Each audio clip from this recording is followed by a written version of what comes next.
for another day. Take off. In 3, 2, 1.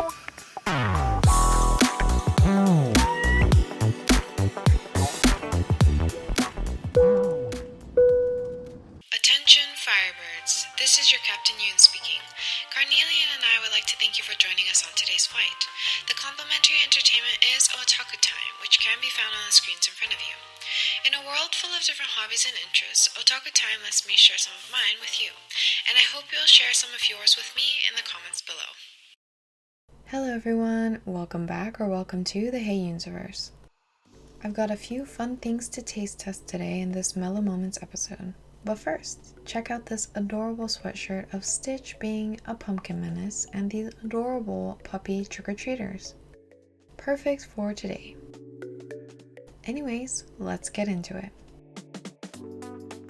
The first thing I wanted to share is this cool Harry Potter themed color-changing cocoa set.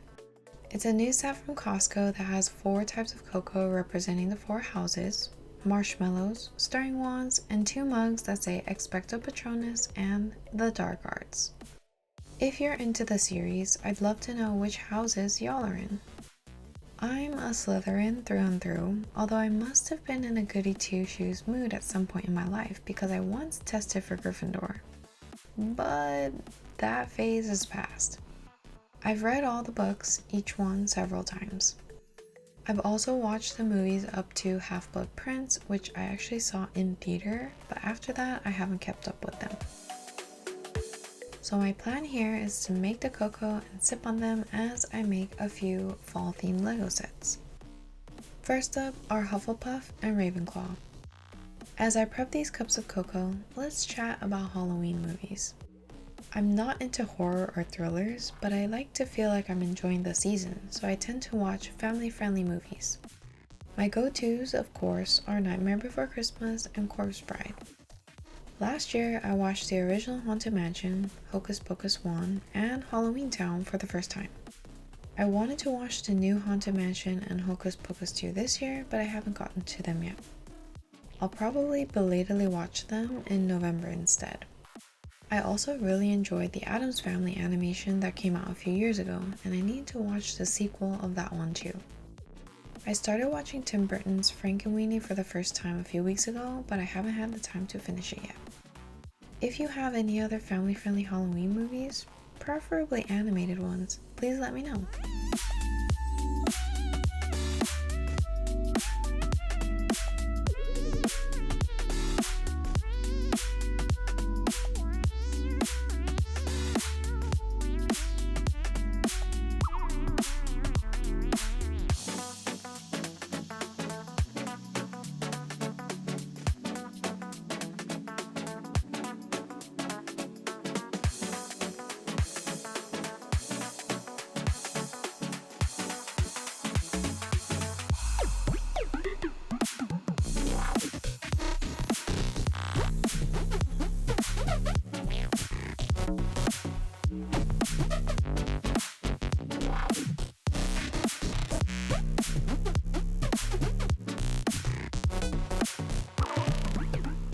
Next are Gryffindor and Slytherin.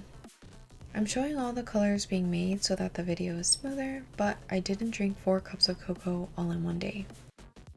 I wonder how many of you are Team Halloween or Team Christmas.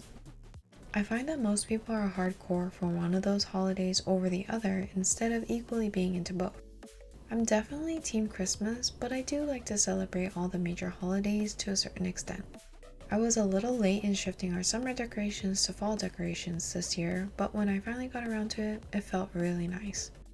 The weather has also only recently changed from sweltering heat to crispy cloudy days, so it worked out in the end. The type of decor I love best are natural accents.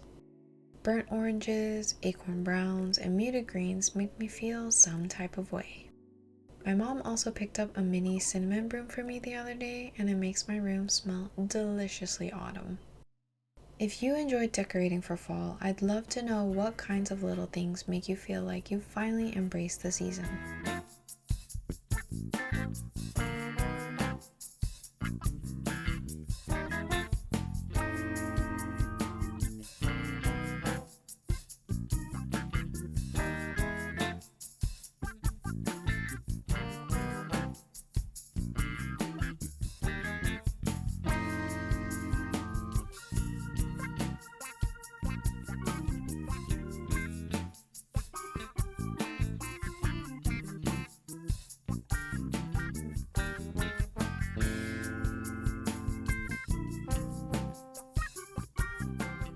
Since there's no difference in flavors, Hufflepuff will be the representative for this taste test. Personally, because I don't have a sweet tooth, I felt that the cocoa was just a 7 out of 10, but the marshmallows were a 9.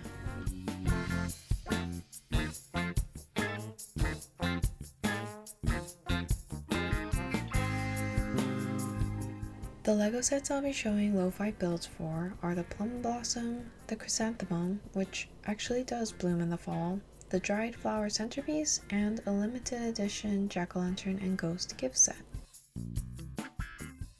Just a heads up, there's a few moments of the camera being adjusted. The stand that I was using was giving me some issues, but in the future I will have a different setup, so hopefully it's no longer a problem.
So the previous 3 sets were ones that I got myself, but this centerpiece was a gift from my aunt.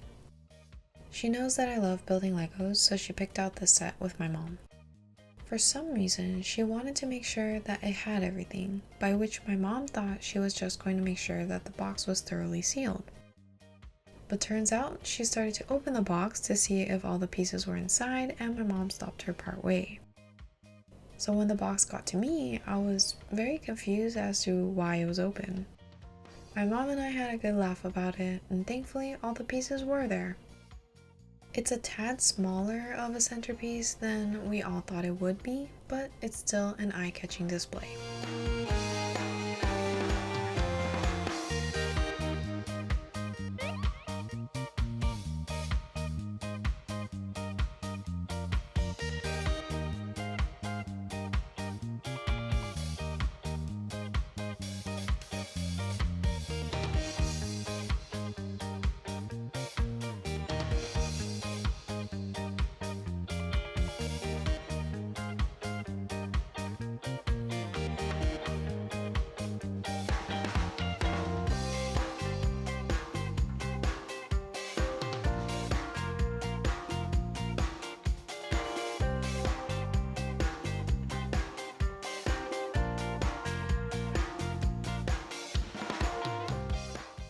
Moving on to tea time, which is part 2 of the taste test, featuring some mushroom items from IKEA. Very much still in Wonderland fashion, which we love. I showed the unboxing of these first 2 teas in a previous Mellow Moments episode, but I still had yet to actually taste them. I was also recently gifted 2 more Alice in Wonderland teas, so I'll be sampling a mugful each of 4 different teas. The first new tea is a white rose blend. The description reads, luxury green tea with a taste of smooth vanilla enriched by notes of cherry and dreamy rose with colorful flower petals. Hurry up before it disappears from your cup.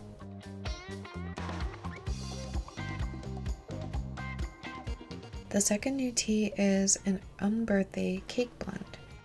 This description reads, luxury black tea with deep opening flavors of vanilla, buttercream, and cocoa with colorful flower petals. Again, hurry up before it disappears from your cup. This one made me curiouser and curiouser because I've never heard of a tea tasting like cake before.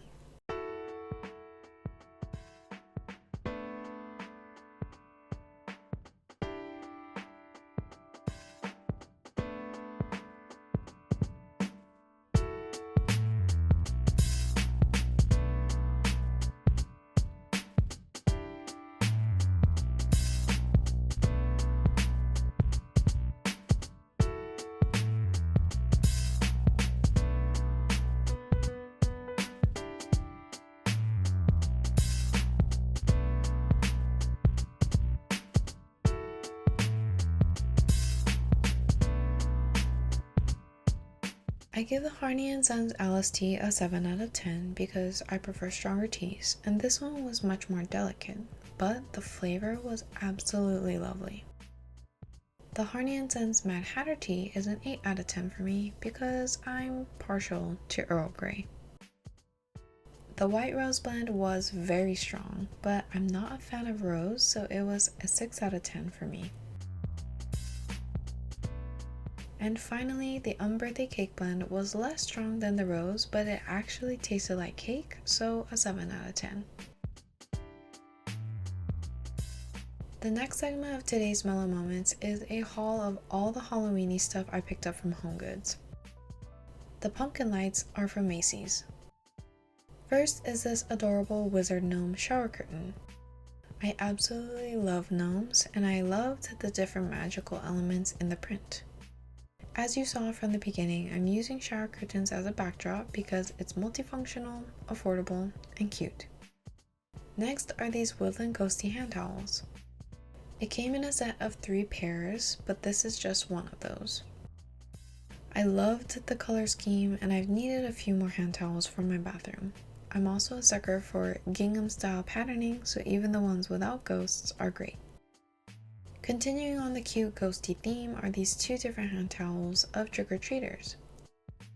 I love that there were a variety of non-traditionally Halloween colorways for these sorts of items.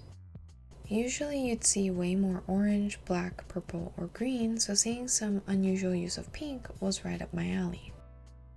I definitely lean more into cute and spoopy rather than straight up spooky. Another fun item is this dancing skeleton tote bag. For some reason, it smelled really bad when I first brought it home. Kinda like rotten chemicals. So, against the instructions, I washed it by hand, air dried it, and wrapped it in paper with some dryer sheets. To my surprise, the dryer sheets really did the trick and most of the smell is gone now. Thank goodness, because I really love the pattern and the fact that it glows in the dark. And to finish off the episode, here are some Hoya Bloom updates.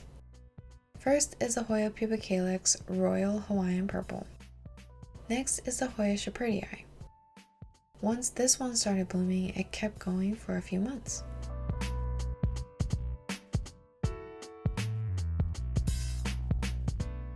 This one is a bit tragic because it had succumbed to mealybugs, but this is the Hoya Mathilde and the blooms were adorable.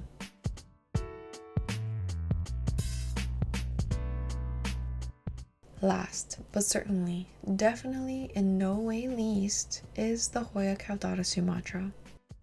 Holy moly, it's been blooming since the beginning of August and is still continuing to bloom. As far as I can tell, there's no scent, but the visual appeal of these blooms are enough for me. It's probably my favorite Hoya flower of all time out of everything that I've seen so far, whether I have the plant or not. And it will be a while before my love for it ever gets overtaken by anything else. This plant has about 10 or so peduncles that have been taking turns in blooming, and it's a beauty that I look forward to seeing every day.